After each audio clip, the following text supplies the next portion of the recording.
Okay, let's unpack this North Vernon situation. We're doing a deep dive today into Karl Knight. He's a Parks and Recreation Board member there, and specifically his city park concession stand contract. Our goal, really, for you today is to understand the core of this, potential conflicts of interest, and how Indiana law looks at these things, but without getting totally bogged down in, legal jargon. Right. And it's interesting because this local situation really, it kind of shines a light on those basic ideas of accountability in government. We'll trace the timeline, look at the contract details, and really try to pinpoint where the potential conflict actually popped up. Exactly. So let's start right at the beginning, the contract. Back in 2022, Karl Knight and his business partner, Nick Magel, they got this 3-year deal to run the concession stand at North Vernon City Park. So that covers 2023, 2024, and 2025. And they pay the city $2,700 a year. And it's worth noting, actually, that someone else bid higher, offered $3,000 a year. But the park board went with Knight and Megel. The reasoning given was their past service record was better. So it shows, it's not always just about the highest dollar amount. Right. Other factors can play in. And just to be super clear, this contract, it's only for the city park fields. So, think baseball games, soccer games, game day snacks, not the city pool concessions. That's separate. Good clarification. Now, here's a really, really important point. Keep this in mind as we go. When this contract was awarded back in 2022, Karl Knight was not on the park board then. That's critical. Yeah, that's the baseline. The initial contract award, it seems like it followed the usual process.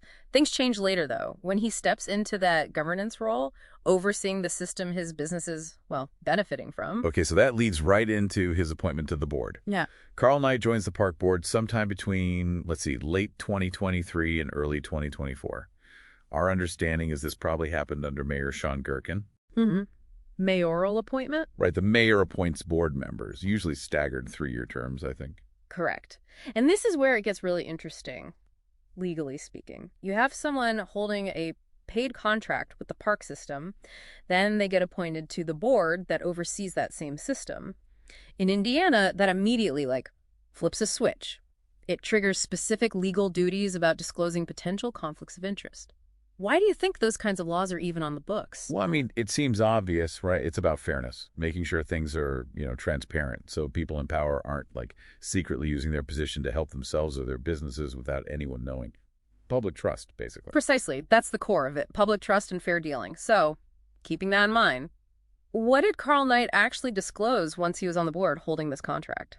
Okay, so on January 22nd, 2024, he did file a conflict of interest form, filed it with the Indiana State Board of Accounts. But this disclosure, it only listed his business, K&G Sporting Goods. K&G Sporting Goods. Yeah, which sells, uniforms and equipment to the city's park leagues. So he did acknowledge one financial link, his sporting goods business selling things to the park leagues. But the really striking thing is zero mention, complete silence about his financial interest in running the park concession stand, the very contract we're focused on here. Why do you think that omission matters so much? Well, it's another income stream, isn't it, from the park system? And now, as a park board member, he's involved in decisions about how the parks are run, potentially decisions that could, directly or indirectly affect his concession stand. More games, different events, maybe even fees or rules. Exactly right. His board position could give him inside information or even a vote on matters impacting the park where his stand operates. And yet, that financial connection isn't on the public record via disclosure. Now, Indiana law, you look at Indiana Code 3544.1-14 and also 36-121. It's really unambiguous. Public officials must disclose any financial interest in any contract with the city. It's not like an optional thing or a pick-and-choose menu. What do you make of that language? Any financial interest in any contract. Sounds pretty airtight to me. You don't get to decide which business ties are relevant enough to list. If you're a public official and you stand to gain financially from a city contract, you have to declare it, period. Correct. And the upshot here, the consequence, is that by not disclosing the concession contract interest while serving on the park board, Knight's disclosure is legally incomplete. It's just not compliant with those mandatory state requirements. Yeah, our sources had a great analogy for this. It really clicked for me.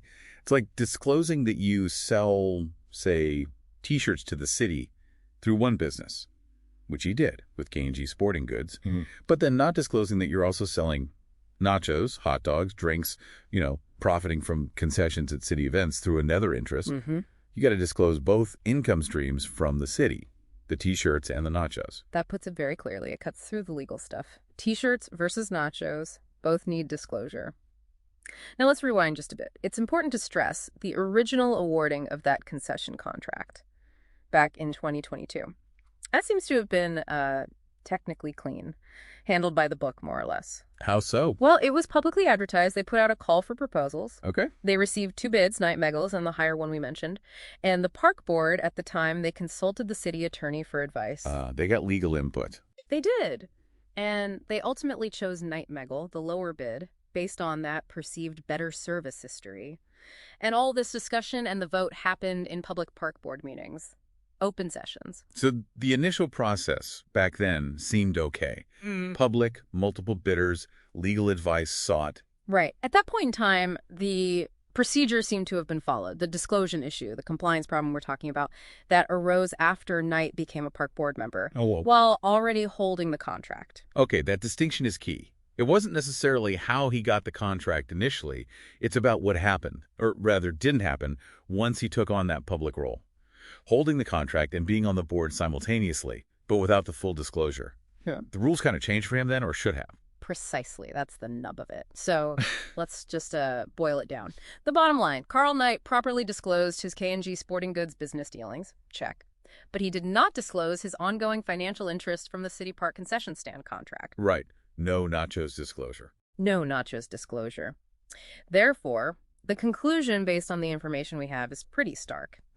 He appears to be out of compliance with Indiana's conflict of interest disclosure laws. And it seems like maybe city officials didn't catch this, or maybe didn't connect the dots on the missing disclosure. That appears to be the case, yes. The omission seems to have been overlooked or perhaps not fully understood by those responsible for oversight. Okay, so if this is a compliance issue, what happens now?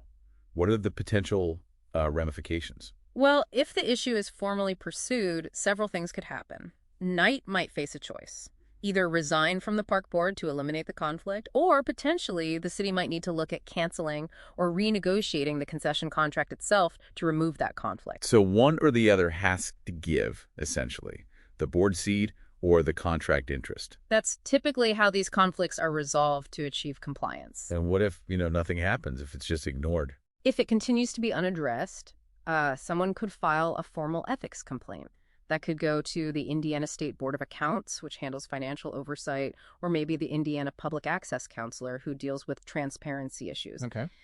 And in some cases, though it might be more complex here, if money changed hands directly because of an undisclosed conflict, like if he voted on something that directly benefited his stand financially, there could even be grounds to legally void parts of the contract related to that benefit. Wow. So this isn't just like a minor slip-up, forgetting to cross a T or dot an I on a form. No, definitely not. The sources we reviewed emphasize this point strongly. It's framed not as a simple clerical error, but as a, quote, serious ongoing violation until it's properly corrected. Ongoing violation, that's strong language. It is. And another key point. Now that this has been brought out into the open, discussed publicly, it becomes much harder for any officials involved to claim they just weren't aware of the situation and the requirement. Ignorance is no longer really a defense, so to speak. Right. The cat's out of the bag, as they say. So for you listening, I think the big takeaway here is just how vital that transparency piece is, full disclosure, especially for people serving in local government roles. When these kinds of rules aren't followed, it really does raise serious questions. Questions about accountability, about fairness. Absolutely. And this situation, it really prompts a broader question for you to think about. What does it mean for your community when potential oversights like this happen in local government? Maybe big, maybe small. And what role does public awareness, people like you paying attention, play in making sure that both elected officials and appointed board members are held to these standards?